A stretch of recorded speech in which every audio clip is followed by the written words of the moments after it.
ॐ कृशधरी महाचण्डी मुक्तकेशी बलिप्रिये कुलाचार प्रसन्यास्ये नमस्ते शङ्करप्रिये घोरदंष्ट्रे कोटराक्षी कीटी शब्दप्रसादिनी घोर रवास्फारे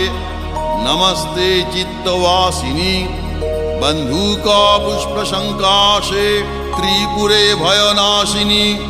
भाग्योदय समुत्पन्ने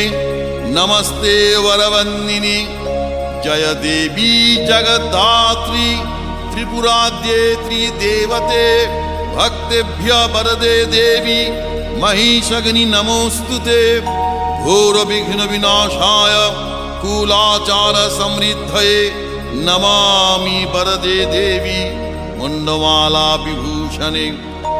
रक्तधारा